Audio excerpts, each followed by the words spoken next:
Welcome back to another episode of Excuse My Grandma. It's Kim and my co-host, Grandma Gail.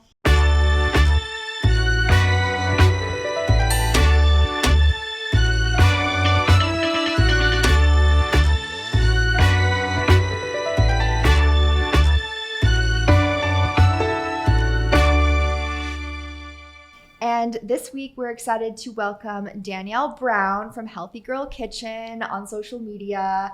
We have been loving following her. I always save all your recipes. I have to still make them because I'm the worst with cooking, but I care so much about like nourishing myself and about food. Grandma's working on it. Not doing a good job, Kim. I'm still eating the processed foods, which you hate when I bring them home. Right. And then Danielle has written 2 cookbooks. One is already out. Grandma's getting it to hold up. I'm going to put it on. There it goes. That one is Healthy Girl Kitchen, 100 plus plant-based recipes to live your healthiest life.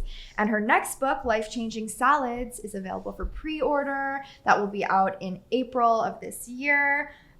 She currently lives in Boca with her husband and son. So we're going to hear all about it. Danielle, thanks for joining us. Yay. Thank you guys so much for having me. I've been the biggest fan of you guys. Oh, thank you. Major fangirl. I feel like I'm friends with you. Just also like just a fellow Jewish girl who feels like this connection to you guys. And I didn't grow up with grandparents, like they had passed when I was born. So I feel like when I listen to you speak and everything, I feel like you're like a surrogate grandma. That's what we hear that a lot. And thank you very much because it's very important. It's sort of what we're intending to do in many cases because we have that feedback that so many people don't have the privilege of having grandparents around. And so I'm everybody's grandma now. Are you close?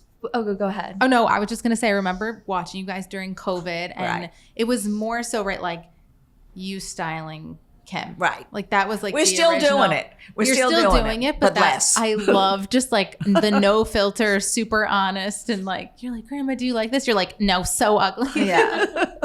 Unfortunately, this is our relationship. It's real life. It's real life. It really is real life.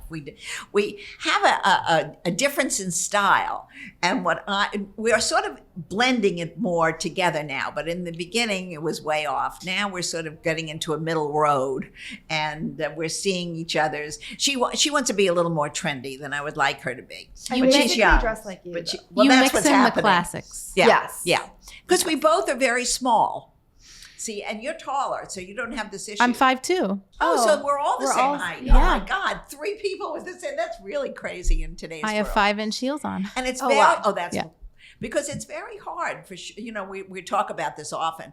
Shorter women have a little bit harder time finding jackets that fit properly and pants that fit properly, jeans. So it's, we're sending it out there to all the designers. Start making more for petite women.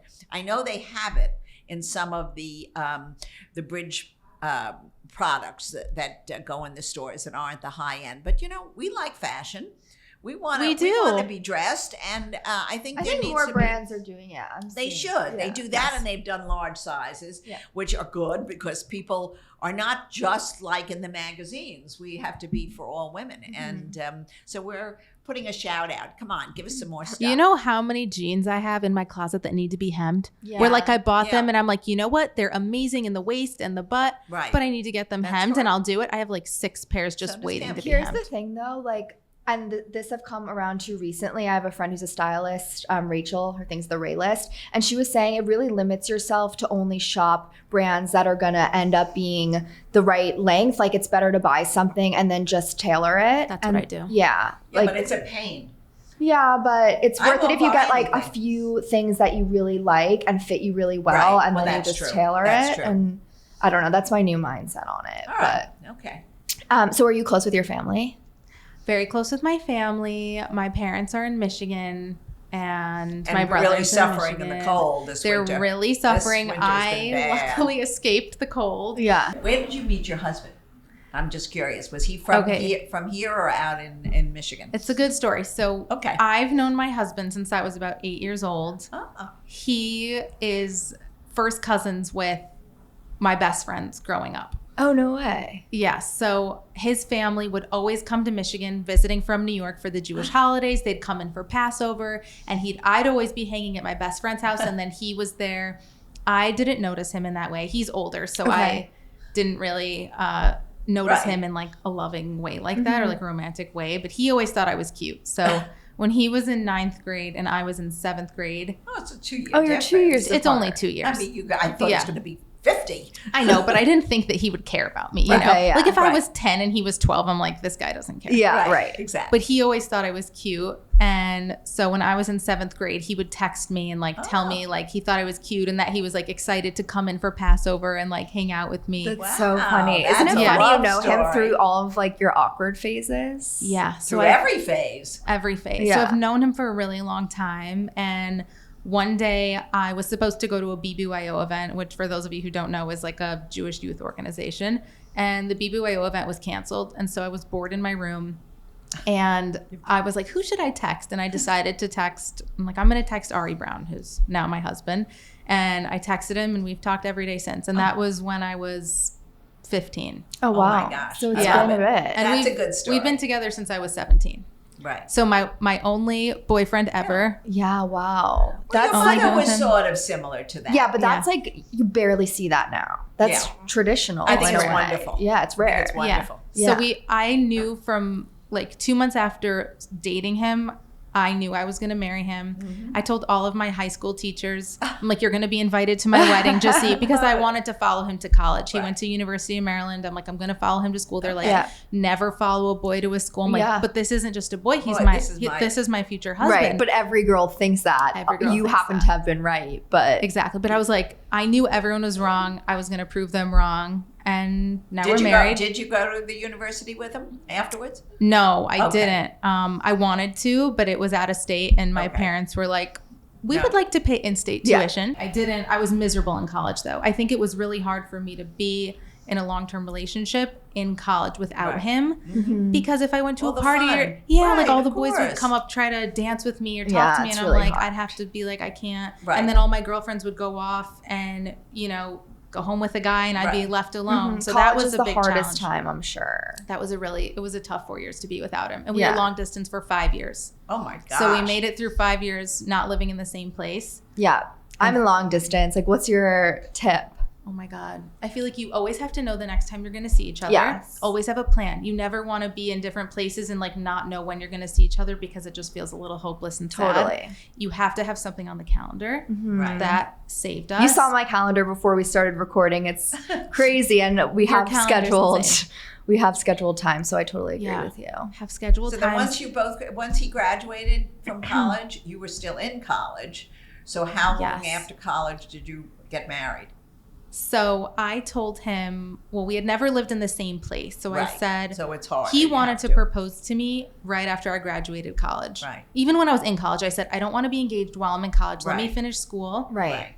I want to live together for a year. Okay. Because we've never lived in the same place. You were very, very young. Yeah. We had never lived in the same place, and we hadn't lived together. Yeah. So I said, let's live together. Let's just like enjoy for one time, like being in the same location. Right. And then I'm like, I know we're going to get married, but let's just like pump the brakes and enjoy spending time why not? together. Yeah. So we got married. How old were you? I was 25. 25. Okay. Same age as your mom. Was supposed to be 24, but it got canceled because of COVID. Right. Okay. Got delayed another year. We were ready to go. Got canceled. Yeah, you couldn't be together with all the people and celebrate. Yeah. So that was a 4-year period of no weddings. Yeah. Exactly. But I was just going to say also for long distance, I feel like making time for each other as if you're in the same place, like have FaceTime dates, make the same recipe, find an amazing recipe, get the same ingredients, cook together. That's cute. That's a cute idea. Do a FaceTime cooking date. Exactly. And then watch the same movie or show.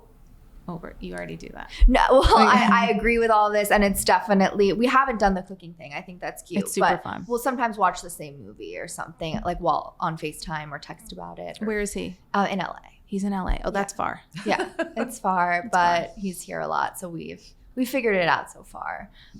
If we were to do a cooking date, what recipe should we make? Ooh, I feel like you need something easy. Easy. Yeah. Neither of us and really you got to tell each other in both advance because you need to get the ingredients. You can't all of a sudden Something say, oh my easy. gosh, I have no lemons. Yeah. I feel like a pasta and a salad is like a classic like date night. So like my first cookbook, Healthy Girl Kitchen, there's a penne alla vodka recipe. Oh, I love that. Yeah. But it's plant-based, but it's amazing. So it's like coconut milk instead of dairy, so you're not going to be left with like the stomach ache. Yeah, that maybe we both you'd get have. stomach aches. Okay. Yeah. So I think you have a that sensitive sounds stomach.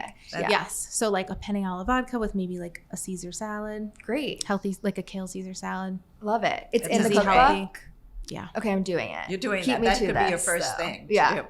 Yeah. Now, I want to ask you, how did you decide to move as a couple to Florida? It has to be a story. Was your husband and you, where was your first living place that you started your life together? We decided to move to Florida, one, because my husband works with his dad. They have a company together. And so Okay. they were going to be here working together. Oh, okay. But I needed to leave the cold weather. All right. I hated pumping gas with like my hand was frozen Yeah. by the time, just the little things scrape. I don't want to scrape my windshield when I wake up in the morning or Right. like worry about my driveway blocking me in and I can't get any. It was like those little things where I was like, this lifestyle It's perfect. isn't for me in Michigan. But yes, Okay. this Florida lifestyle is just like a vacation all the time. Every day. I love the palm Yeah. trees. And the sun. The sun makes sun, you feel really, it really does. much better. It and does. you have a little child. One. We have a baby. Yeah, he is almost 2. Oh, So he's a terrible twos. I know. This is a tricky time. It's a tricky time. He has a lot of feelings, a lot of emotions, but he is super smart, super cuddly, is now getting into like cooking and baking with me. Like That's we amazing. made little healthy, kid-friendly muffins. That's cute. So how do Yeah, you kind the of other hide day. in vegetables and stuff for a kid who obviously everything's new to them and kids can be That's a picky? good question. I know. I feel like smoothies have been a real go-to because I can That's sneak your some favorite. I love smoothies. even Yeah. like anyone who doesn't love eating vegetables or like a ton of greens. Right. Sneaking in spinach to a smoothie, even like frozen cauliflower, you don't taste it. Right. You can do even seeds are so good for kids and their developing brains, like hemp seeds, chia seeds, and then those get blended up and are so good for them. Parents assume that their kids won't like healthy food. Yeah. I think oftentimes parents make the decision for their children that they're going to prefer the chicken nuggets, the pizza, Right. but we've made that up. It's just easier. It's It's easier easy. in many cases. Sometimes. That's the issue, and which is unfortunate because it's easier to go into a drive-through, get a thing for dinner than sitting at home and cooking. So, and for some families they don't have the time, unfortunately, but they could always make it the night before and reheat it.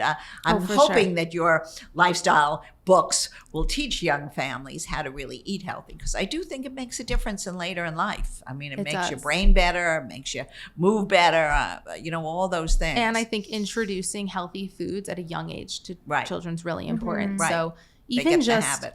I'll put out a platter of like cut up fruit, cut up veggies, and I'm not even like, hey, you have to eat this. Right. I leave it out. And then he comes over and he's For a like snack. pointing at things and, rather than the chips. or I make it for me. It's like And- gentle Yes. parenting, except including food. Oh, it's all reverse psychology. Right. Like I'll make something for myself and then he comes over and he's like, what's that? So Well, it's going to be interesting if you can carry this through when he starts little preschool. Because even I remember going to school and I used to switch my sandwich because my mother always loved cream cheese and jelly. I always had the worst lunches and the worst snacks. It was not great. Well, it was what we used to eat on white bread, which of course nobody eats white bread anymore. And we always used to swap. Somebody would take your food and would trade. So it'll be see how he adjusts because the peer pressure of eating junk is always out there, and there's very true. little you can do with it. But I feel like you can, just like you said, a cream cheese and jelly sandwich. I grew up eating that. That was one of my favorite lunches that my mom packed me and snacks. But I do that for him. I'll get like a good sourdough bread. Right. I get you modify it. He now. loves the Kite. It's like the Kite Hill brand. If you've seen it, it's like an almond cream cheese. So they make it out of almonds, and it's creamy, delicious. You should try that. And then I get a no sugar jam. He loves. It's delicious. Okay. right. Yeah. Yeah. So I mean, that's really the issue. You Yeah. can take the old recipes Yes. that I grew up on, and even your peanut butter. You know, I love peanut butter and like jelly. She'll eat Jiffy, but I'll eat like an organic raw almond butter, like whatever it is. Well, but the truth is, I should switch to yours because I know it is better. That's an easy switch. That's though. an easy switch. It is. There's so many healthy peanut butters that there's so many healthy everything out there. I mean, if you really go look in the market and do it, it's just what you're used to. You tend to take the label that you've known for years and trusted. Like reliability and yeah. Try something. Are you a picky eater? No, but I don't eat a lot. So my husband is a very picky eater. So that said, though, like I'll take her to a restaurant that's I not like the a 3 sandwich. diners that she eats at, and she's like, "There's nothing for me to eat." Well, I like a sandwich, and a lot of the places you go, I'm not a big plant eater. But you don't want like a grilled chicken sandwich. You want like a chicken salad or tuna salad. Like they don't have that at like with mayonnaise, right? Even though I take light mayonnaise, I do like my sandwiches because it's what I'm comfortable with, and I'm not to say you can't eat sandwiches. It's just like you wouldn't eat a wrap or a sandwich that like was at without tuna avocado and sprouts and stuff. You're like, no. Like you are kind of I would put some of that in my. Well, I'm not picky. I just don't go to those places. I eat in the diner. I need my 50s diner always. You have your spots. I have spots. Did you always like healthy cooking and healthy eating, or when did that kind of come to you? How did you get into that? I always loved and was so interested in healthy eating. I remember I saw like a 2nd grade report that I did, and we had to say what we wanted to be when we grew up. And I said, I wanted Hillary Duff to be the president, and I wanted to be same. And I wanted to be a registered dietitian. So wow. I was always really What did your mom do? Did your mom have a career in cooking? No. My mom works in marketing. Okay. So she didn't cook healthy at home, or she did? She did. So my mom. So you saw it. She made dinner every single night. Right. Like 6 o'clock dinner. I did too. Yes. Dinner was on the table. My favorite time of the day. My brother, she'd have to like call 7 times. I was like, when's dinner? When's dinner? She's like, calm down. Yeah. I'm making it. But every night we had family dinner, and it was very traditional. We were not vegan by any means like I am now. We had very traditional like meat, starch, vegetable, and a fresh salad. Like chicken, potatoes, broccoli, and a fresh salad. Like every night, and then maybe she'd switch it out for like tilapia or salmon. Or she didn't have the brisket that I cooked at home. Sometimes. On like a Shabbat or a Jewish holiday more so, but more chicken and fish. Yeah. And sometimes she'd make like a steak or something. But yeah, and that was dinner every single night. And so I grew up with that consistency, and I loved like the togetherness about family dinner, and I always knew I would do that one rituals. day. We were talking about rituals the other day. I think it's one of the keeps relationships and family close, I think. Yeah. They do. So I loved family dinner, and I loved Food Network growing up. Oh, I say some kids were watching like Cartoon Network. I was on Food Network at 6 a.m. I'd sprint downstairs and watch Food Network. And it was very, very in when you guys were in school, because I'm gathering you're very similar in age. And it was much more popular. I think it's become less popular now, and now more of the I think HGTV. TikTok and Instagram is where you look at cooking videos and recipes rather than Food Network, which makes sense that like with your videos and everything, it's basically the modern Food Network in a way. Exactly. People want to see it on the phone and see you doing it. I would watch Rachel Ray for hours. She was we were my on idol. that program, by the way. They interviewed us once. Oh my God. It was hysterical because she's great. We were the worst cooks, and Kimmy made pasta she was going crazy from how terrible it was. But anyway, we had fun. She was so nice. She's a lovely, I think she's cooking out of Italy now. She doesn't do the food. She does special programs. It's like you would know. Like I have no idea where Rachel Ray is or where she's cooking from. I still follow it up. You you turn on cable and you watch HGTV and Food Network and things like. I don't. Yeah, well, that's you. But I would say hopefully somebody's watching these programs. Otherwise, there'd be no television at all. I mean, I don't watch regular networks, but I watch the decorating. I watch like the streaming food that I watch Great British Bake Off. Yeah, well, that's the same thing. That's just the channel you're picking up. It's a baking show. True. Yeah, like Giada De Laurentiis. I loved watching her show. Well, that was years ago. Ina Garten. She was in the big, and Ina Garten is my neighbor across the street in East Hampton. Well, yeah, she was the barefoot contestant. You over for dinner? No, she should. I like her roast chicken. I'm coming over. Yeah, but she makes the best coconut cupcakes. She used to have a shop in East Hampton. Yeah, there were certain things that she really was known for. And now, of course, she's known for everything, like you are. For salads. Yeah. So I just like loved watching, and I learned how to cook through watching Food Network. Right. Like people ask, how did you learn how to cook? I'm like, I was self-taught. I would make all my own creations in the kitchen, but I would watch what they would do on Food Network. I never went to culinary school. Oh, you didn't? Yeah, people often introduce me as a chef. I'm like, please don't say that. That's embarrassing. Like, I'm not a chef. Right. I'm just a girl who likes to cook and eat. And that's I enjoy relatable. being in the kitchen. Yeah, like I'm not a chef. All my recipes are like realistic for the busy person. Well, that's very good. See, that I think is terrific. You've just sold me. Because some of the recipe books are really very difficult to follow. I've tried. I don't have time for that. Barefoot Contessa a few times, and I haven't been able to do those. And I know my way around the kitchen, but I'm not a chef, and I would like to cook healthy, nice things. So I'm definitely going to adapt some of yours. But social media came before the cookbooks, right? Yes. Okay, and you have more than 5 million followers. How did that even start? Like, why did you think to take it to social? So I went to nutrition school out of college, and I became a certified holistic nutritionist. I started working one-on-one with clients, and I was helping them with their nutrition. But at the same time, I decided to start posting on Instagram. Like TikTok wasn't even there. And I started posting my recipes, but simply for my clients who needed healthy meal ideas. I'm like, well, let me throw them up on a blog. Let me put them on my Instagram, and then they can go and find them there. And then I noticed I started getting thousands of people to my blog every month. I started to get Instagram followers, and I started to have small brands reaching out. And I mean, I had maybe 5,000 followers. It was nothing substantial, but it was a start. It planted the seed of, like I maybe could make a job out of this. I remember Banza Pasta offered to send me free pasta. No payment, nothing. I'm like, are you kidding? All the time. I'm like, this is the best day of my life. Free pasta. Are you kidding? But that just kind of opened my eyes to this being a career because, again, TikTok wasn't even there. And so I just started to post more. What I did is I joined every Facebook group that had to do with eating healthy, eating vegan, plant-based, and I would post my recipes on there. Oh, that's smart. And that's interesting. And then I noticed it would drive website traffic. And then I was getting thousands and thousands of people every month. And then I was able to monetize my website. So that was the first thing I was really able to monetize was my blog. Interesting. And then from the blog, I had a pop-up that said, follow me on Instagram. And then people would follow me on Instagram. And so it kind of became like this marketing funnel. But then TikTok came into the picture and exploded.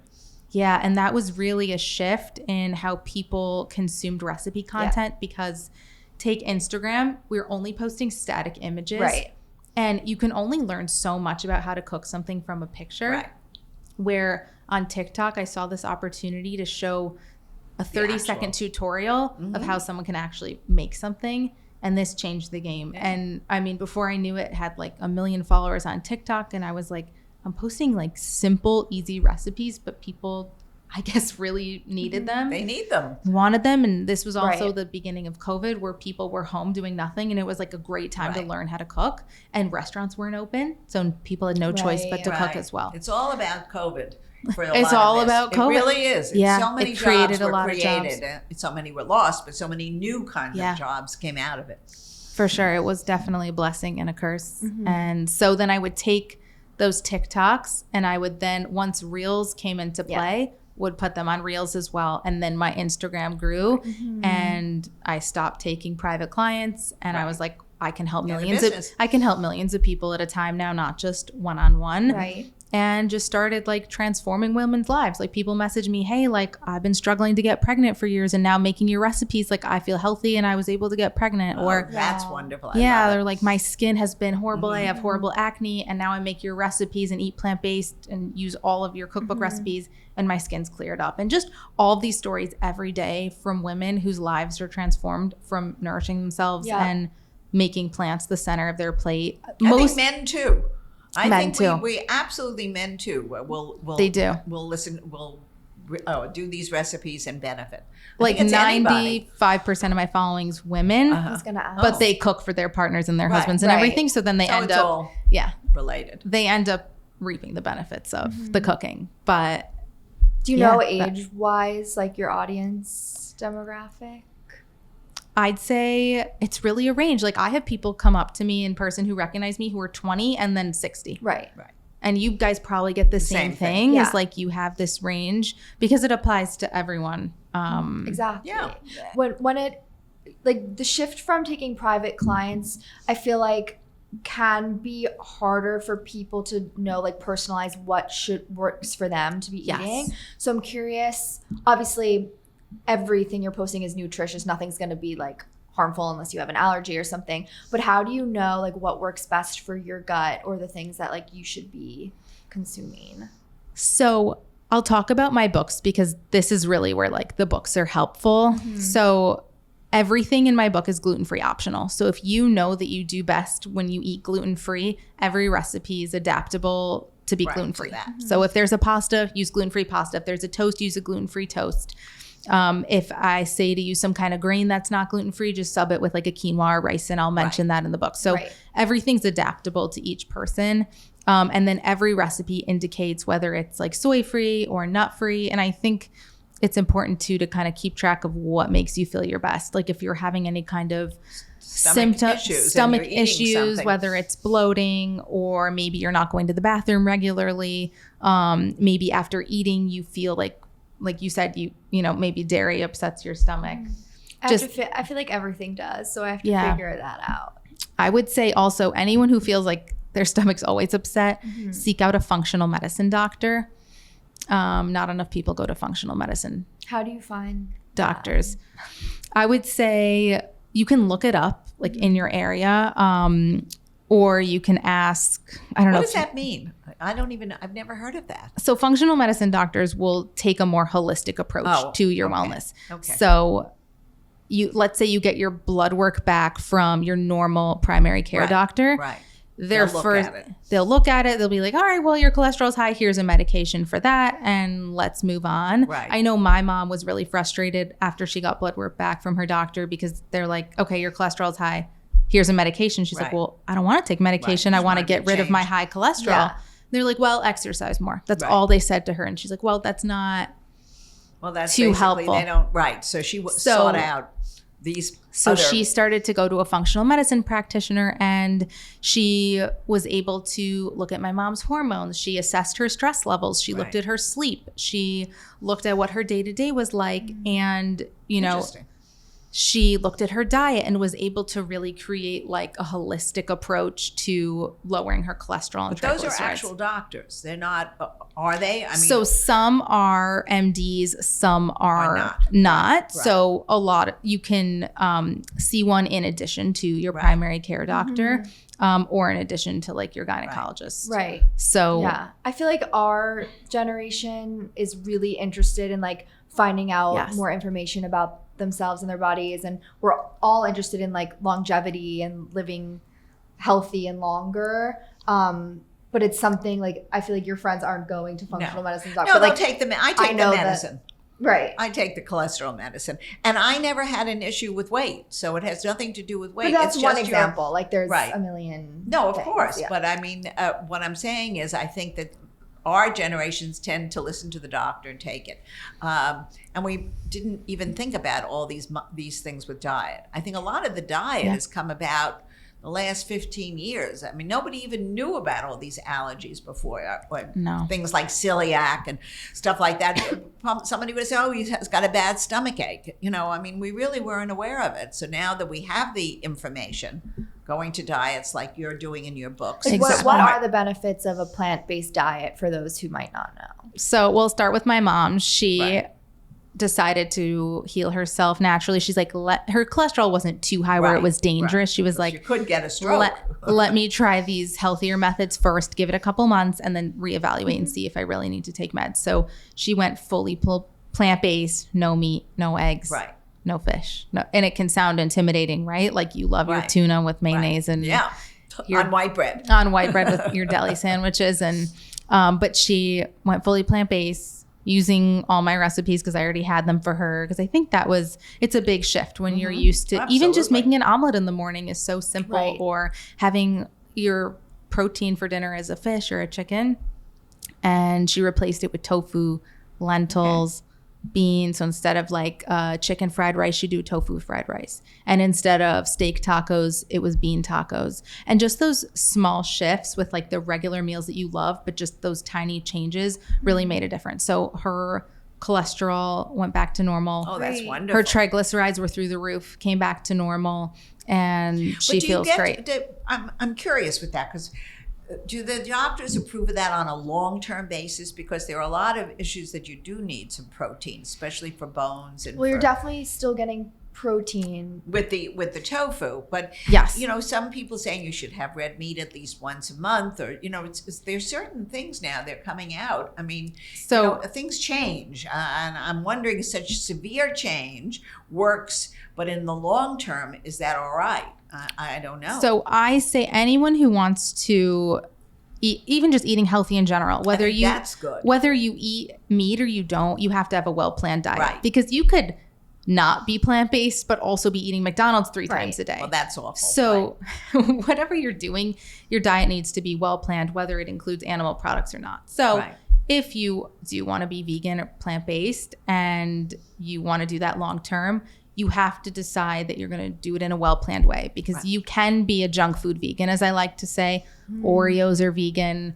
McDonald's has some vegan options. Right. I mean, Burger King has the Impossible Burger. Right. So plant-based. Sugar and candy and pastas and all of these things that you can technically have as a vegan aren't necessarily healthy. So you need to make sure that you're doing it the right way, which is like where I try to help people, because I know so many ex-vegans, people who quit saying, I didn't feel good. I felt really weak, or my hair started falling out and all these things. And I come to realize they were only eating pasta for a meal. I'm like, well, where was your protein? You still have to eat protein. Right. You can't just eliminate protein because you're vegan. You have to replace it with something else. Exactly. So where people fall short is when they don't plan it well. And so you have to have the same macronutrients, fat, protein, carbs, that your non-vegan diet would have as well. Right. Very good advice. So protein, tofu, carb, sweet potato, your fat, avocado, and veggie. Like, you have to make sure that at every meal, different balance, exactly, balance it out. Your plate has to include the same macronutrients that your non-vegan diet had, and then also make sure that you're supplementing right. So everyone, not just vegan, should take a B12. We used to get it from our soil, but now our soils have become depleted and depleted of nutrients. Like, people aren't growing vegetables in their backyard anymore. We're getting them. My daughter-in-law is. Oh, well, that's amazing for her. We do. So we have most cucumbers. We have cucumbers that are 8 So she's long. probably getting some B12 from. And we didn't used to have to wash and scrub our vegetables and fruits like we used to, or like that we do now. And so people were able to, kind of just eat a strawberry off the vine and get some B12 from the soil, but now it's a little bit more depleted. What about your little one? Do you do this for the little one he's too? Plant-based. He's plant-based? And he's huge. Okay. Yeah. Great. Taylor here can attest. Oh, I'm so happy. He is so happy, so healthy. And even when I was pregnant, I was vegan while I was pregnant, which is also like... Yeah, that's controversial. Controversial. Yeah. Yes, because a lot of doctors, if you tell your OB, hey, I'm vegan, they'll be like, you need to eat red meat while you're pregnant. Exactly. Which is an outdated line of thinking. Okay. Because their concern is that you're going to become anemic. 1/3 of pregnant women become anemic. So you have to make sure that you're getting enough iron, whether that's in spinach, lentils, tofu. So I just had to make sure I was eating a lot of plant-based sources of iron. And I had an iron supplement as well that I added into my diet. Right. So, but he was healthy. I had a beautiful pregnancy. He was always there, like, he's measuring 2 weeks ahead. He's going to be a big baby. So it is possible to be vegan when pregnant. It, again, just has to be well planned. Mm-hmm. And how do you do that planning? Like, how do you know what is considered a protein as a vegetable or a fat or all of that? Like, besides, I guess, a Google search every time you eat. I think that you just learn. And once you just start doing it, because now, okay, you are living as a non-vegan. So you know that chicken is your protein. You know that rice is a carb. Like, you just know that because of how you've been eating. So you substitute. So you know that your carb is, it can still be rice. It can be pasta. I like doing like a protein pasta just to add an extra protein. Barilla has a protein pasta that tastes just like white pasta. You would never know. I'm like a little bit of a purist too. Like, I I love those like regular pasta. So I actually had the gluten-free pasta the other night. How was? And I thought it was absolutely delicious. My husband and I didn't even notice any different. I wanted to see if I would, and I didn't. Yeah. It was excellent. So you know what? I think they're perfecting different like, foods. do you have to do the gluten-free pasta, or can you just get a grain that's naturally gluten-free? Like, you don't even have to be gluten-free. Right. Let's say you have that intolerance. Like have that intolerance though. Yes. Like, does it matter, or like would you recommend people finding things that have it naturally versus like a substitute, like a gluten-free pasta? Well, what do you mean? So you mean like a quinoa? Like quinoa. So you would eliminate pasta, in other words. So, I guess. Right. But so you're saying instead of like a processed item, like a gluten-free pasta versus like a quinoa. Yeah. Like, of course, no matter what diet you're doing, you're always better off with a non-processed option, but like totally fine. Imagine you have like some beautiful broccoli that you make and then gluten-free pasta and like some grilled tofu. Thing is not to make it so that nobody wants to eat the food. Yeah. I mean, that's the issue. Exactly. I eat pasta. Or anything that you love. I eat pasta 4 days a week. Oh, do you really? Yes. I love pasta. That's a lot of pasta. Like it's a lot of pasta. What brand do you like? So the Barilla one that I was mentioning, they have an amazing protein pasta that's made with like chickpeas and lentils. It sounds good. And it literally tastes like white pasta. Here. I see all the pastas there. There are thousands of them. It's in a yellow box. It's delicious. Right. I also love this brand, Goodles. It might be pronounced Goodles. Goodles or Goodles. Okay. And it's a hot pink cute box, but it's protein pasta, so it has a ton of protein, and they add all these vitamins, and there's like that's terrific. Mushrooms in it and broccoli. No, you'd have no idea. That's what my son eats. So instead of like a white pasta that kids normally like, I just sub it with the protein pasta. He has no idea. Right. No, I'm sure it's delish. It's delish, and he loves it. I went to a talk the other day, and this woman who was a nutritionist was saying to have at least 5 servings of vegetables a day, and that contributes to like longevity and living longer. Do you recommend like counting the servings you're getting throughout the day, and also general like longevity tips through eating?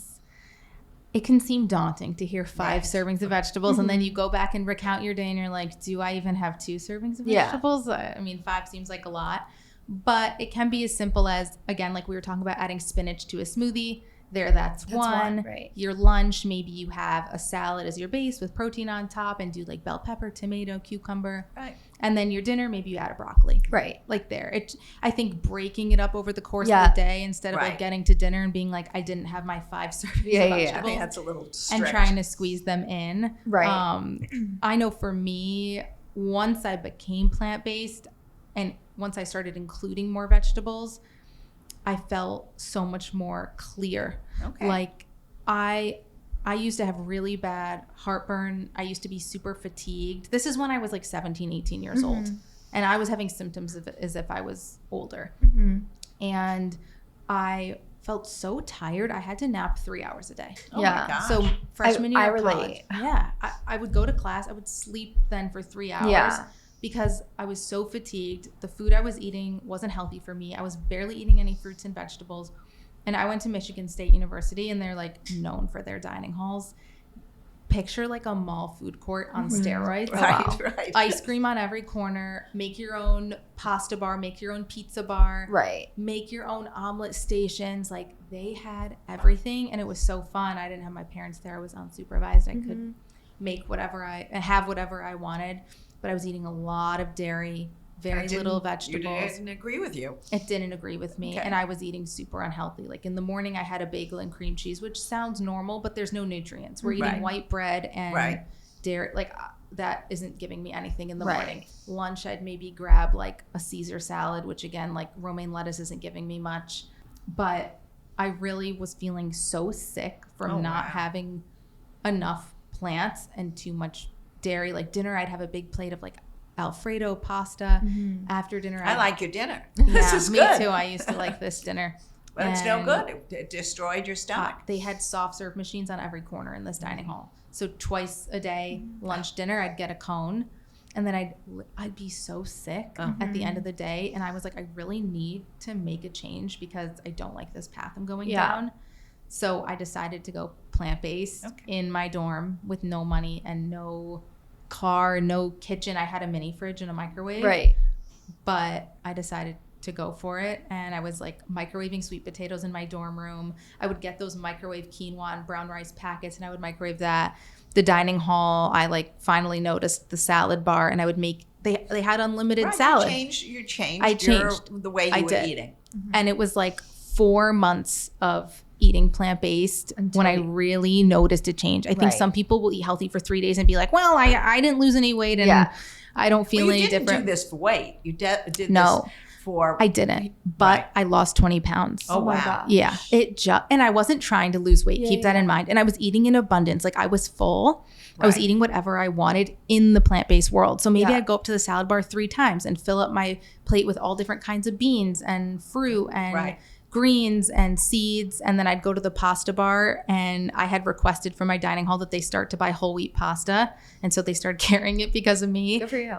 Yeah. That's great. And they were sauteing everything at the pasta bar in like a mystery oil. I had no clue what they were using. So I said, steam my vegetables, do marinara sauce instead of Alfredo, do the whole wheat pasta. And so I just made these changes and added so many vegetables and fruit into my diet. And I just felt amazing. I lost 20 pounds. My heartburn went away. I never had to take my 3-hour nap again. I mean, there's all these connections between gut health and your mental health too. So I think for people to realize that what you put in your body could actually make you feel better generally is really important.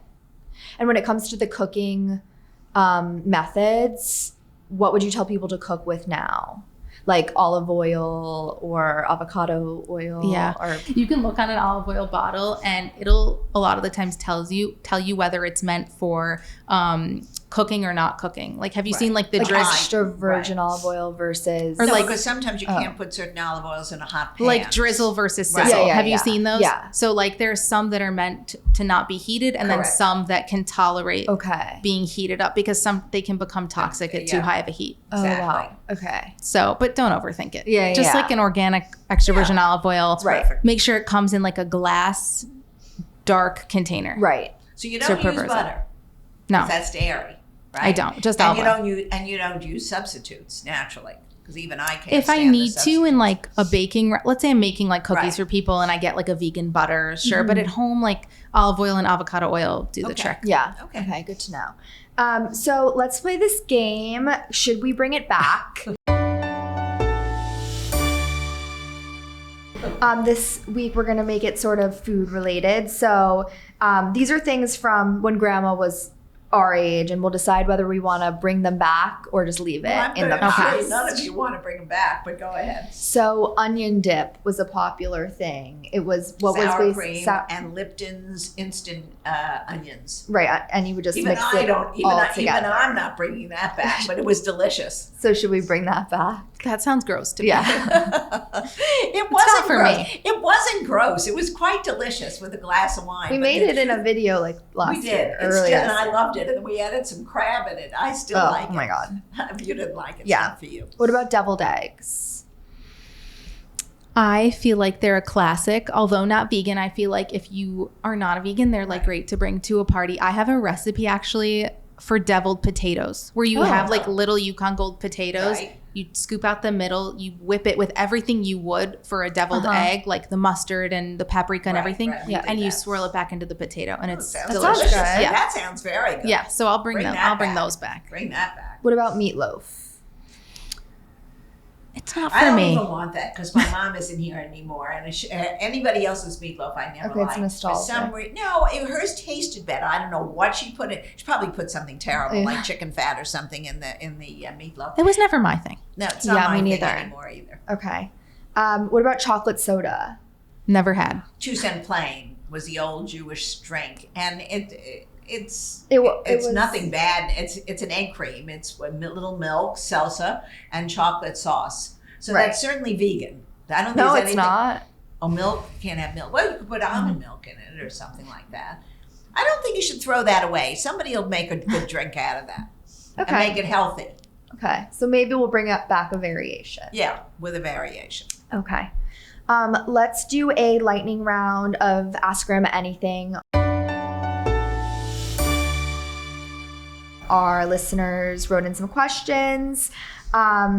So first one is... Are these food related? Some are, some aren't. All right. How do you have so much energy? I'm a 70-year-old Nana and losing energy. Any advice?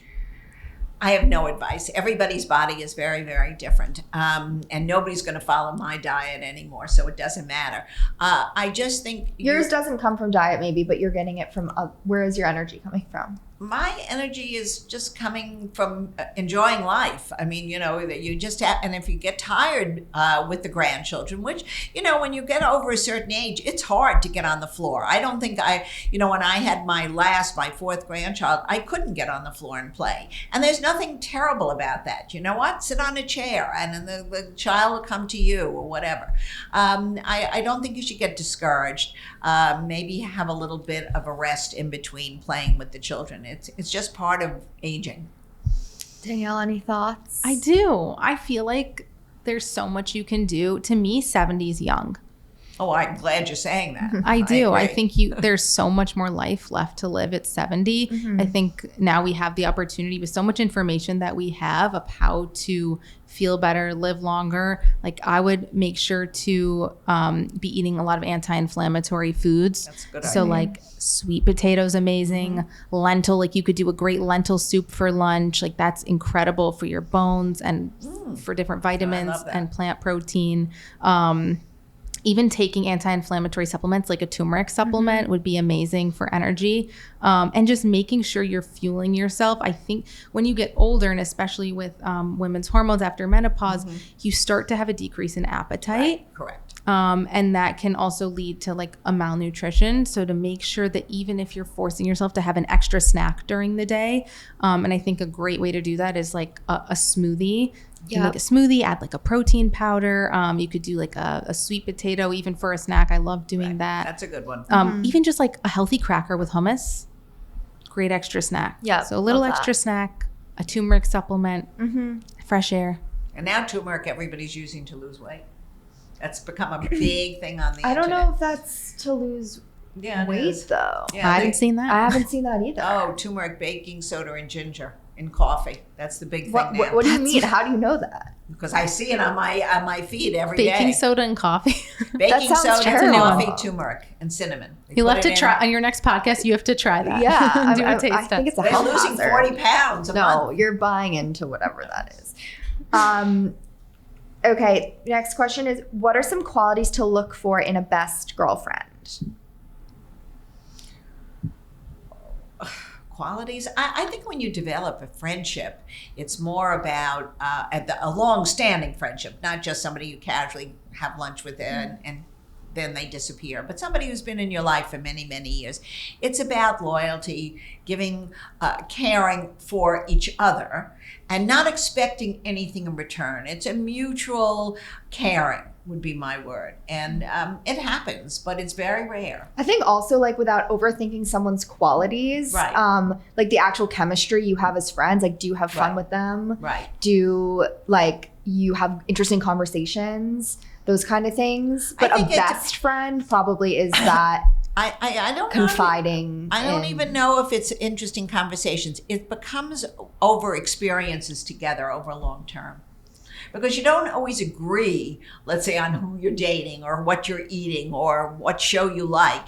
But it is the continuing relationship. So you can, and respecting each other's points of view, and the ability to just say, "Oh, who cares? We love each other anyway." And also, like you need to trust your gut about who's a good friend. Right. You know who's not a good friend Right. to you. Do they care about you? Do they ask you about yourself when they see you? Do they just talk about themselves the whole time? Are they like, how's your family? Like, what's going on with you? Oh, you told me about that new job you started. Like, how's it going? Totally. So do they care about you? Do they show up for you? Are you sick and are they bring you soup? It's like the little things. Do they check in on you? If you lose someone in your family, do they come to the funeral? Like, it's over time how they treat you and how they show up for you. Yeah. And you know too, like if Not- you overhear not- that they're no ju- gossiping and no about judging. you and no judging. No judging.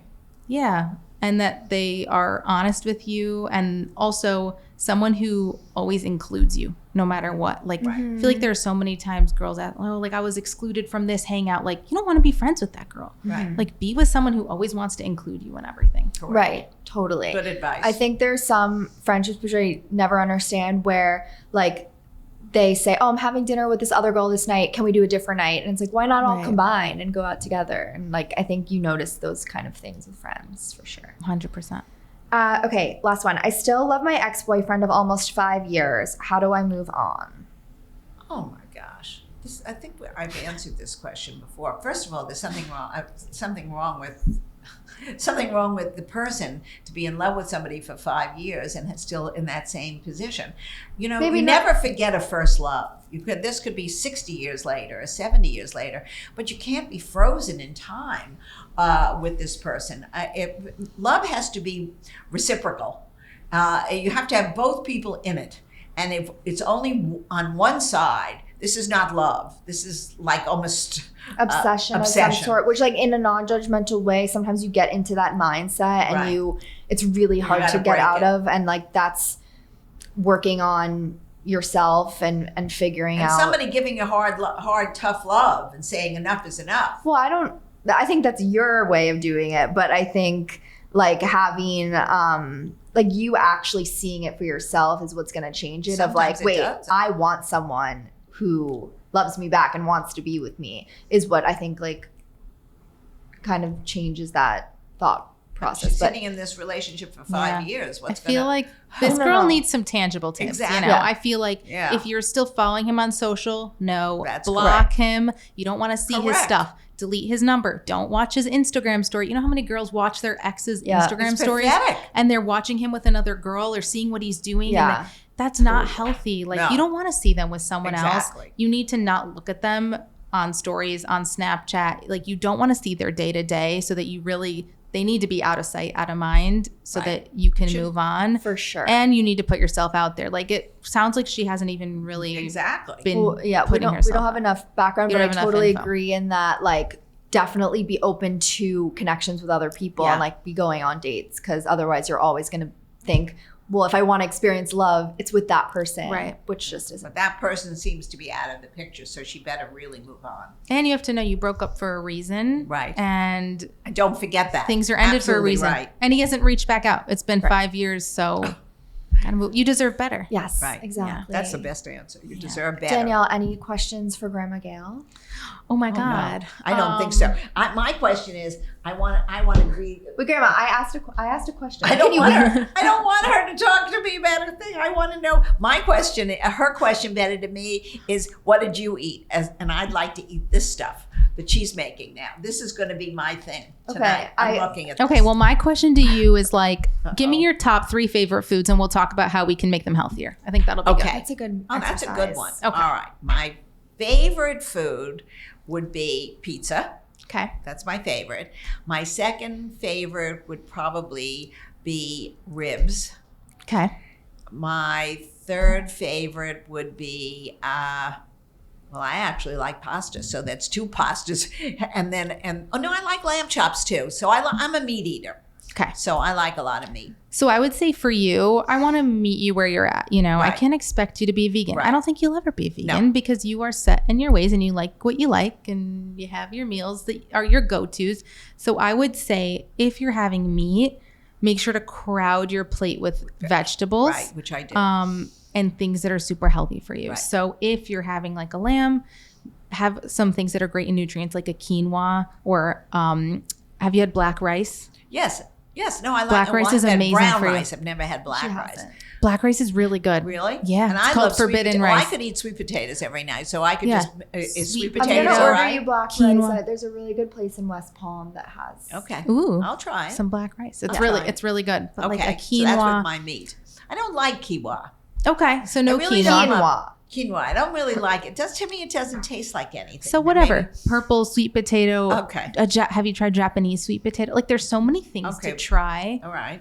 That I can do expand your horizons a little bit, but like introduce some nutrients. When you're ordering in maybe, because I think the restaurants you go to might not have that. Okay. But even like ordering, like saying, hey, can you use olive oil instead of butter? That's like a small change that goes such a long way. Okay. That's interesting. Okay, Thank so you. that was if you're having my meat, pastas. crowd it out. Like have a ton of vegetables. Have something like a sweet potato. Ask for olive oil instead of butter. And you can also add like your meat too. You can ask them to cook that in oil instead of butter too. And I don't even like them cooking with anything. I like it on the grill. You like it plain. So pasta, I mean, I understand that's super what to easy. do with that, right? Yeah, that's an easy one. But again, like try the Barilla protein noodles. Okay. And update me because it has so much added protein, and that'll help also to keep your blood sugar steady and Okay. That's a good We'll one. do a healthy give you some cooking extra protein day, and then we'll tell Danielle how it goes. Okay. because it's Sounds so like a important good too plan. as you're aging to keep your bones strong. Like we want to avoid any kind of osteoporosis or anything. So making sure that your protein's staying up and like sneaking it in where you can. Like you said, you're not that hungry, so you're eating smaller amounts. So if you can sneak in more protein in your pasta, it's a good place to do it. And then you said you like ribs. Yeah. Well, I like anything spicy. Yeah. I'm not saying you're going to do this, but maybe someone else who loves like that barbecue flavor, you can make like a great barbecue tofu. Okay. Yeah. Like She's not going to do it. No. I know. No.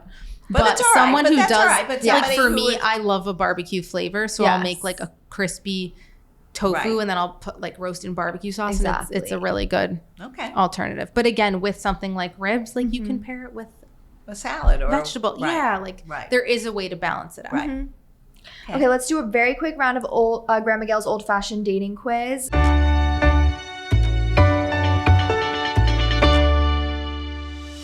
So it's like yes or no answers. We'll see whether you're more traditional or modern in your dating thinking. Would you rather receive a call or a text from your husband if it's just to say hi? A call. Would you sleep with someone on the first date?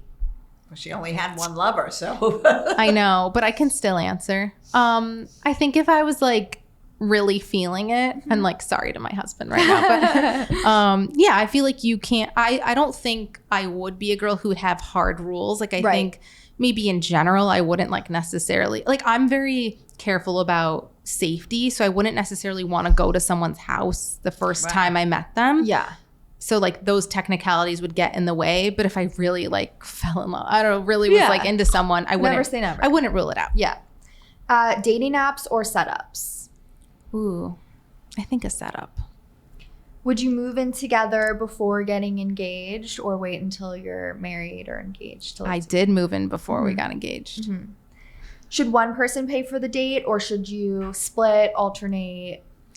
Okay, so I think that the guy should pay, especially when you first start dating. If you go on a first date and there's all this business with guys like Venmo requesting girls. Crazy. Can you imagine? No. I think there's this influencer. Do you follow Tinks? Yeah. You know her? She says like once women are paid equal to men, then we'll pay for the date. But it's like we do so much too with like getting our hair done, our nails, our outfit, everything that we put into it. It's like I think there is something to a man paying for you, but I think also you have to have a conversation too about what works for you. And like there isn't always the typical like man-woman relationship, so that doesn't always apply. But for me, if I was dating and if I was giving advice to my friend, I think that the guy should pay. And obviously once you've been dating like 2 years, maybe you'll grab a Starbucks or maybe you'll get ice cream one night, but like overall I like to feel taken care of. Yes, exactly.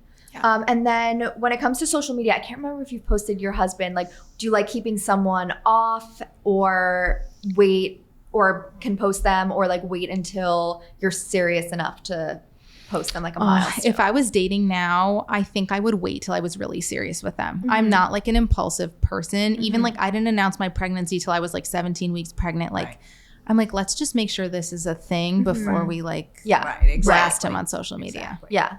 Okay, so a little bit split, but mostly traditional. I'm a little traditional. And I think she would even be more because she's wouldn't have slept with somebody on the first date. Okay, fine. Danielle, thank you so much for joining us. Tell everyone how they can pre-order the cookbook or this will be out before April. So my new cookbook is Life Changing Salads, which is my series that went viral, and so I had to turn it into a book. It's every kind of salad, pasta salads, fruit salads, chopped salads, green salads, you name it. And this is available for pre-order now. Is it Amazon, crazy that like Barnes you, and Noble. like, did you ever think It's you'd be crazy. writing cookbooks from the social No. media? And Rachel Ray quoted Very on the cool. back. So she, Nice. it Full came full circle. circle. My goal with the book, I'm like, Rachel Ray has to comment on my book. So she I did. love it. Yeah. So pretty. I'm so Amazon, excited. Barnes and Noble. You can just type in Life-Changing Salads. It'll be where all books are sold. Great. Terrific. Thank you so much. Thank you. And thanks for listening another week to Excuse My Grandma. You can find us on social media at Excuse My Grandma. Listen to us wherever you're listening to podcasts, and we'll see you soon. Bye.